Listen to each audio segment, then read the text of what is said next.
મિત્રો સ્વાગત કરું છું આજના વિડીયોમાં અને વિડીયોની શરૂઆત કરતા પહેલા જે કોઈ પણ આપણા YouTube ના સબસ્ક્રાઇબર છે, સાથે વ્યુઅર્સ છે, ફેસબુક અને ઇન્સ્ટાગ્રામ ના ફોલોઅર્સ છે, આ તમામને રમઝાન માસની ખૂબ ખૂબ મુબારકબાદ અને આપની મકબૂલ દુઆઓમાં આ નાચીસને અચૂકપણે યાદ રાખશો.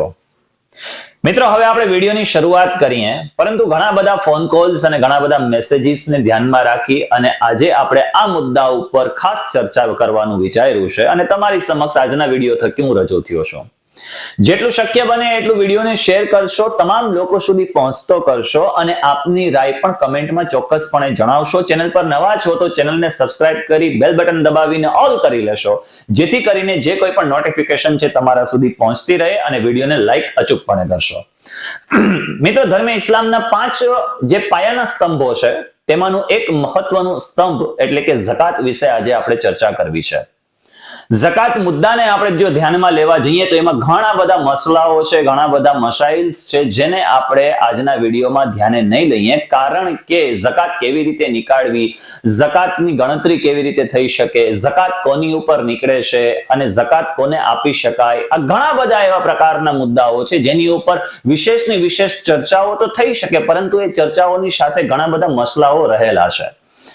જેથી કરી અને આજના વિડીયોના માધ્યમથી એક મુદ્દા ઉપર ખાસ આપણે ચર્ચા કરવાની છે કે ખરેખર ઝકાતનું મેઇન મકસદ શું છે. તો કે જે વ્યક્તિ ઝકાતનો મુસ્તહિક છે એ દર વર્ષે ઝકાત લેતો નહીં, પરંતુ આવનારા સમયની અંદર એ ઝકાત દેતો બની જાય. એના માટે કરીને ખાસ આજનો એક મુદ્દો એવો છે કે ભાઈ ઝકાતથી સામાજિક સક્ષમતા કેવી રીતે લાવી શકાય. ખરેખર ઝકાતનો મુખ્ય હેતુ છે કે ભાઈ જે કોઈ પણ આર્થિક રીતે ગરીબ વર્ગ છે અથવા તો ગરીબ લોકો છે, મિસ્કીન છે, આ તમામ લોકોને ક્યાંક ઝકાતના સ્વરૂપે મદદ પહોંચી શકે અને એના થકી એ સારી રીતે એમની રોજગારી પ્રાપ્ત કરી શકે અને રોજગારી થકી એ પોતે પગભર થવાનો પ્રયત્ન થઈ શકે. મિત્રો, હકીકતમાં ઝકાતને આપણે કઈ રીતે ધ્યાને લઈ શકીએ તો કે ઝકાત એટલે શું? સૌથી પહેલા એ મુદ્દાને આપણે ખાસ સમજી લઈએ તો ઝકાત એટલે એક તો સામાજિક સક્ષમતા, સામાજિક આર્થિક સક્ષમતા કહી શકો, તમે એને સદ્ધરતા પણ કહી શકો, ત્યાર પછી વૃદ્ધિ પણ કહી શકો અને એક પ્રકારે દાન પણ કહી શકો છો. હવે મોસ્ટ ઓફ એવું બનતું હોય છે કે રમઝાન માસની અંદર રમઝાન ટુ રમઝાન આપણે ઝકાત નીકાળતા હોઈએ છીએ. જે કોઈ પણ ખરેખર જેની ઉપર ઝકાત ફર્ઝ છે એ તમામ લોકો ઝકાત નીકાળે છે, એની સારી ગણતરી કરે છે, ગણતરી કરી અને જે વ્યક્તિને ખરેખર ઝકાતનો મુસ્તહિક છે એને આપણે પહોંચાડતા હોઈએ છીએ. મિત્રો, ઘણા બધા મુદ્દાઓની ચર્ચા એવી પણ કરવી છે કે જે મારા પોતાના ખુદના અનુભવ છે, એ અનુભવ પણ તમારી સાથે શેર કરવા છે કે રમઝાન માસની અંદર લોટ્સ ઓફ ઝકાત આપણે નીકાળીએ તો છે, પરંતુ હકીકતમાં બને છે શું? મોસ્ટ ઓફ આવું જ બનતું હોય છે. શું બનતું હોય છે પેલા એક વખત સમજી લઈએ તો કે 1000 રૂપિયાની જો ઝકાત નીકાળીએ છીએ તો બને છે શું કે આપણે એને ડિસ્ટ્રીબ્યુટ કરી નાખીએ છીએ. ડિસ્ટ્રીબ્યુટ એટલે કોકને આપણે 100 આપી દઈએ છીએ, કોકને 200 આપી દઈએ છીએ, કોકને 300 આપી દઈએ છીએ અને કોકને 400 આપી દઈએ છીએ. આનાથી શું બને છે કે જે ઝકાત ખરેખર છે એ ચારે બાજુ ડિસ્ટ્રીબ્યુટ થાય છે, એટલે કે વેડફાઈ જાય છે અને એ વેડફાવાને લીધે હકીકતમાં જે ઝકાતનો એમને જે ઉપયોગ થવો જોઈએ એ થતો નથી અને ત્યાર પછીના સમયગાળા દરમિયાન એ જે ઝકાત લેનારો હતો એ મહદ અંશે લેનારો જ બને છે.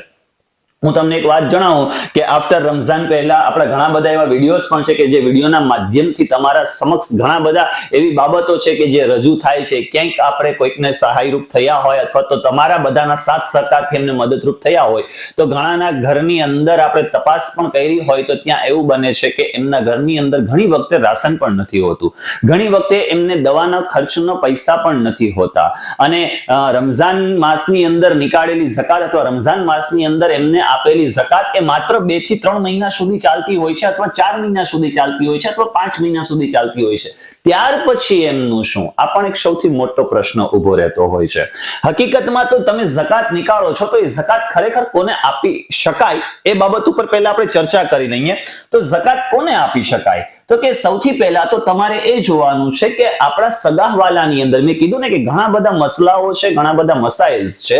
એક વખત મુફ્તી સાહેબ અને મૌલવી સાહેબનો ખાસ કન્સલ્ટ કરી લેવું અને ત્યાર પછી તમારી ઝકાત તમે જ્યાં આપો છો અથવા તો જેવી રીતે નીકાળો છો એવી રીતે તમારે નીકાળવાની. પરંતુ સૌથી પહેલા તો કોણ આવે છે? તો કે સગાવાલા. સગાવાલાની અંદર જોવાનું કે ખરેખર કોણ ઝકાતના મુસ્તહિક છે. એમને એ ઝકાત આપી અને એક પગભર બનાવવાનો પ્રયત્ન કરવાનો. ત્યાર પછી કોણ આવે છે તો કે પડોશી. પડોશીની અંદર એટલે કે આપણા વિસ્તારની અંદર જોવાનું, આપણા અડોશ પડોશમાં જોવાનું કે ખરેખર કોણ એવો ઝકાતનો મુસ્તહિક છે, કોણ ખરેખર કોના ઘરની અંદર એવી ફાકા ચાલે છે કે જેની થકી આપણે એની ઝકાત થકી આપણે એને સહાયરૂપ થઈ શકીએ, મદદરૂપ થઈ શકીએ અને રાઈટ જગ્યાએ એ ઝકાત પહોંચે. ત્યાર પછી પડોશી અને ત્યાર પછી આપણે જે દીની ઇદારા છે, દીની ઇદારા જ્યાં ઇસ્લામિક એજ્યુકેશન આપવામાં આવતું હોય, આ તમામ જગ્યાએ તમે ઝકાત આપી શકો. ત્યાર પછી બીજું શું છે તો કે રિફાયતી કામ. રિફાયતી કામ એટલે કેવા કામ? એવા પ્રકારના કામ કે જેની અંદર જે ગરીબો છે, જે મિસ્કીનો છે, કોઈ છોકરો છે સારી રીતે અભ્યાસ કરે છે અને એમની પાસે પૈસા નથી, એ ઝકાતનો મુસ્તહિક છે, તો એમની ફીસ માટે, એમના શિક્ષણ માટે પૈસા વાપરવામાં આવે, એમના શિક્ષણ માટે એ ઝકાત વાપરવામાં આવે.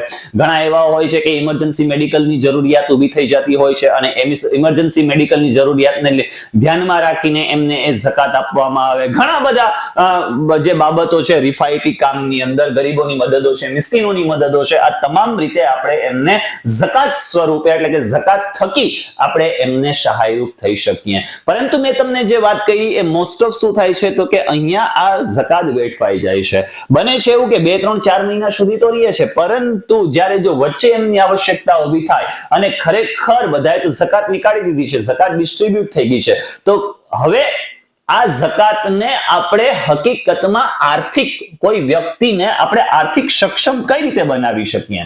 તો બરાબર સમજી લઈએ કે આપણે 1000 રૂપિયો જે ઝકાતનો નીકાળ્યો છે, માની લો કે મેં 1000 ઝકાતનો નીકાળો છે, તો એની અંદર આપણે 40 અને 60% રેશિયો કરી લેશું, તો કે 400 રૂપિયા અને 600 રૂપિયા. આ જે 600 રૂપિયા છે એની અંદર જે કોઈ પણ માની લો કે દીની ઇદારા હોય, ત્યાર પછી સામાન્ય રીતે રિફાયતી કામ હોય એની અંદર લેવામાં આવતું હોય તો એની અંદર લઈ શકાય, સગાવાળા છે અથવા તો પડોશી છે, આ તમામ લોકો સુધી આ પહોંચતી થાય. પરંતુ આ 400 રૂપિયા એટલે 40% રકમ છે, આ 40% રકમ ખરેખર એક ફાઉન્ડેશનની અંદર જમા થતી હોવી જોઈએ. આ ઝકાતનું ફાઉન્ડેશન હોવું જોઈએ. આ મારું પોતાનું પર્સનલી મારા ખુદનું મંતવ્ય છે, કેમ કે ઘણી જગ્યાએ આ વસ્તુ જોઈ છે. કોઈ દીકરીના લગ્ન કરવાના હોય છે અને એ યતીમ હોય છે, એમની પાસે એ પ્રકારના પૈસા નથી હોતા કે એ લગ્ન કરી શકે, લગ્નનો ખર્ચો ઉઠાવી શકે, જેથી કરીને જો આ ફાઉન્ડેશન ઝકાત ફાઉન્ડેશનની અંદર એમના પૈસા પડેલા હોય તો ત્વરિત ધોરણે એ દીકરીઓના લગ્ન કરાવી શકાય. કોઈ બાળકને સારી રીતે અભ્યાસમાં હોશિયાર છે અને ભણવું છે, પરંતુ એની પાસે પૈસા નથી તો એને ભણાવી શકાય. કોઈ વ્યક્તિને ધંધો રોજગાર કરવો છે, એટલે ધંધો રોજગાર કરવા માટે એમની પાસે કોઈ માની લો કે એમને રિક્ષા ચલાવવી છે અથવા એમને કોઈ કારોબાર કરવો છે, કોઈ રોજગારી કરવી છે, તો એ કારોબાર અને રોજગારી માટે કરીને એમની પાસે એટલા પ્રકારના પૂરતા પ્રમાણમાં પૈસા નથી. મેં કીધું ને કે દર વખતે શું થાય છે તો કે ઝકાત ડિસ્ટ્રીબ્યુટ થઈ જાય છે અને ડિસ્ટ્રીબ્યુટ થવાને લીધે ના તો એ રોજગારી પ્રાપ્ત કરી શકે છે, એમની પાસે ના એટલા પૈસા મળે છે, ના એ કોઈ રોજગારી માટે સાધન ખરીદી શકે છે, ના પગભર થવાનો પ્રયત્ન થઈ શકે છે. માત્ર શું થઈ જાય છે તો કે વેડફાઈ જાય છે. કાં તો એ રાશન ખરીદશે, કાં એમના ઘરની અંદર જીવન જરૂરી જે કોઈ નાની મોટી વસ્તુઓ છે એ પુરવાર થશે અને ત્યાર પછી એ ત્યાં હતા ત્યાંને ત્યાં જ, અને દર વર્ષે જે ઝકાત લેનારો વ્યક્તિ છે એ દર વર્ષે ઝકાત લેનારો જ બને છે. હકીકતમાં તો મકસદ શું હોઈ શકે તો કે જે ઓલરેડી ઝકાત લીએ છે એ આવનારા સમયની અંદર શું બની શકે તો કે ઝકાત દેનારો બનતો હોવો જોઈએ. આપણો સૌથી પાયાનો પ્રયત્ન આ હોવો જોઈએ. સૌથી મોટી ખાસ બાબતની મેં વાત કરી કે ભાઈ ફાઉન્ડેશન છે, એ ફાઉન્ડેશનની અંદર આ જમા કરાવતા હોવા જોઈએ, જેથી કરીને લાખો રૂપિયાની ઝકાત નીકળે છે. હું તો એવું કહું કે કરોડો રૂપિયાની ઝકાત નીકળે છે. હું સમગ્ર ભારત દેશની વાત નથી કરતો, ચાલો આપણે ગુજરાત રાજ્યમાં પણ નથી જવું, આપણે જુનાગઢ જિલ્લામાં પણ નથી જવું, અને આપણે ખાલી માત્ર માંગરોળ તાલુકાને ધ્યાનમાં રાખી શકીએ તો માંગરોળ તાલુકાની અંદર પણ એવા ઘણા બધા લોકોને આપણે સારી રીતે, હું એમ નથી કહેતો કે આપણે 100% લોકોને સક્ષમ બનાવી શકશું, શક્ય નથી, એક તાત્કાલિક શક્ય નથી, પરંતુ એમાંથી જો 10% લોકોને પણ આપણે સક્ષમ બનાવવાનો પ્રયત્ન કર્યો કે જે આવનારા સમયની અંદર ઝકાત નીકાળતો થાય છે, તો એ ફરી પાછો બીજા 10 ને એ રીતે 10 ને એક વ્યક્તિ 10 ને બનાવતો જશે તો 10 વ્યક્તિ 100 વ્યક્તિને આ રીતે કાર્ય સારી રીતે એમને પગભર થવાના પ્રયત્નો કરાવી શકશે. એટલે ખાસ આજના વિડીયોના માધ્યમથી મારે એ બાબતની ચર્ચાઓ આપ સમક્ષ કરવાની હતી કે જે ઝકાત ખરેખર રાઈટ વે ની અંદર જતી હોય, અથવા તો એને ફાઉન્ડેશન દ્વારા એકઠી કરવામાં આવે, અથવા કોઈ એવો વ્યક્તિ કે જેને ખરેખર હમદર્દી છે, જેને ખરેખર એ દિશામાં કામ કરી રહ્યો છે, અથવા જે ખરેખર પોતાની ઈમાનદારીથી સ્વેચ્છાએપણે પોતાની ફરજ સમજીને કે મારે આમના માટે કંઈક કરવું છે, એ વ્યક્તિને તમે જમા કરાવડાવો, જેથી કરીને બનશે શું કે એ વ્યક્તિ ફરી પાછો એ બીજા અન્ય વ્યક્તિઓને સક્ષમ બનાવવાનો પ્રયત્ન કરી શકશે. એટલે જે ઝકાત થકી આર્થિક સામાજિક સદ્ધરતા છે, એ સદ્ધરતા આ રીતે લાવી શકાય. કારણ કે જો એકઠી રકમ હોય, માની લો કે કોઈ વ્યક્તિને આપણે એક નોર્મલ એક્ઝામ્પલ લઈએ, એક વ્યક્તિને રિક્ષા લેવી છે. હવે આ રિક્ષાની કિંમત છે 1,20,000 રૂપિયા. આ રીતે ઝકાત લેનારા ઘણા બધા છે, એ જ રીતે દેનારા પણ ઘણા બધા છે. તો ઝકાત ડિસ્ટ્રીબ્યુટ થતી હોય તો અહીંયા આને 200 મળે છે, આને 100 મળે છે, આને 500 મળે છે. તો બની શકે કે કોઈ વ્યક્તિના ધ્યાને એ વ્યક્તિ ન પણ હોઈ શકે કે ભાઈ ખરેખર આ ઝકાતનો મુસ્તહિક છે કે કેમ, એની પર્ટિક્યુલર તપાસ ન પણ કરી હોય. અને ઘણી વખતે મિત્રો એવું પણ બને છે કે જે વ્યક્તિ દેખાવ જેમનો સારો હોય, કપડા સારા હોય, એના ઘરની અંદર પણ ગરીબાઈ હોય છે, ફિનાન્શિયલી એ તૂટી ગયો હોય છે, માનસિક રીતે હારી ગયો હોય છે. આવા લોકો પણ મેં જોયા છે. વચ્ચે ઘણી વખતે મારા વિડીયો જોઈને ઘણા બધા મને ફોન પણ કરતા હોય છે કે નિઝામ સર, અમારે લાઇટ બિલ ભરવાનું બાકી રહી ગયું છે, મારી પાસે એટલા પૈસા નથી કે હું લાઇટ બિલ ભરી શકું. ત્યાર પછી ઘણા એવા લોકોના પણ ફોન કોલ્સ હોય છે કે સર, ચોમાસું માથે આવી રહ્યું છે, અમારી પાસે હું માંડ કરીને મારું ઘરનું ગુજરાન ચલાવું છું, મારી પાસે માત્ર 100 થી 200 રૂપિયા હું રોજનું કમાઈ લઉં છું, અથવા 400 રૂપિયા કમાઈ લઉં છું, પણ એમાં પૂરું થતું નથી, મારા ઘરના છાપરા છે એ તૂટી ગયા છે, પતરા નાખવાના છે, તો નિઝામ સર એટલા રૂપિયાનો ખર્ચો છે. હું પણ એક વ્યક્તિ છું, મારી પણ ક્યાંક મર્યાદા આવીને ઊભી જતી હોય છે. પછી હું શું કરું છું, મારા વિડીયોના માધ્યમથી જે તે લોકો સુધી આ વાત પહોંચાડું છું, અને તમારા બધાના સાથ સહકારથી આપણે ત્યાં સુધી પહોંચી શકીએ. ઘણી વખતે એવું બનતું હોય છે કે મારા જે વોટ્સઅપ ગ્રુપ છે, આ તમામ ગ્રુપની અંદર હું મેસેજ નાખી દઉં છું, અને એ બધા પોતાની ફરજ સમજીને ક્યાંક ને ક્યાંક સપોર્ટે આવે છે, અને હું તો માત્ર એક મીડિયેટર બની છું, પરંતુ હકીકતમાં સપોર્ટ તમારા બધાનો હોય છે. અને એ વ્યક્તિનું ક્યાંક ઘર ગુજરાન સારી રીતે ચાલતું હોય છે, અથવા તો એ વ્યક્તિની જે જીવન જરૂરી વસ્તુઓ છે એ આપણા માધ્યમથી તમારા બધાના થકી ત્યાં સુધી આપણે પુરવાર કરી દેતા હોઈએ છીએ. પરંતુ મેં તમને વાત કરી ને કે આખું વર્ષનું આયોજન એ પ્રકારનું હોય. ઘણા બધા મારા વિડીયોની અંદર હું વાત કરતો હોઉં છું કે ભાઈ આયોજન જો હોય ને તો તમે ગમે તેવો હેતુ હોય એને સરળતાથી સિદ્ધ કરી શકો.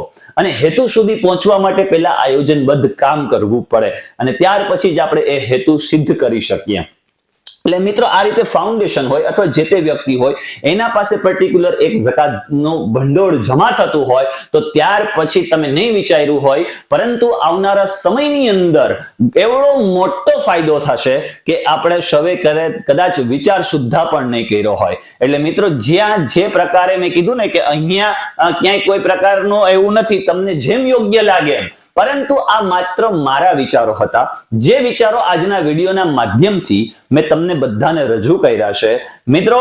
અને ખરેખર તમારા પોતાના મંતવ્ય પણ તમે આજની આપણા આ વિડીયોના માધ્યમથી કમેન્ટ બોક્સમાં અચૂકપણે જણાવી શકો છો. એનાથી આપણે કેવડો મોટો બદલાવ લાવી શકીએ છીએ, કેટલા બધા લોકોને આપણે ઉપયોગી થઈ શકીએ છીએ. અને જો કહેવા જાઉં તો ઘણું બધું છે, પરંતુ મસલાઓ પણ છે. તમે જે કંઈ પણ ઝકાતને લઈને કોઈ એવા મસલા હોય તો અથવા તો તમે કંઈક એવી ગૂંચવણોમાં હોય તો એક વખત મુફ્તી સાહેબ અને મૌલવી સાહેબનું કન્સલ્ટ કરી અને ત્યાર પછી જ તમારો ડિસિઝન લેવો. મિત્રો આજના વિડીયોમાં એટલું જ. મળીએ છીએ નેક્સ્ટ વિડીયોની અંદર. ત્યાં સુધી ખુશ રહો, પરિવાર સાથે રહો, ખૂબ આનંદમય રહો. આપને આપની મકબૂલ દુઆઓમાં અચૂકપણે આ નાચીશને યાદ રાખજો. ધન્યવાદ.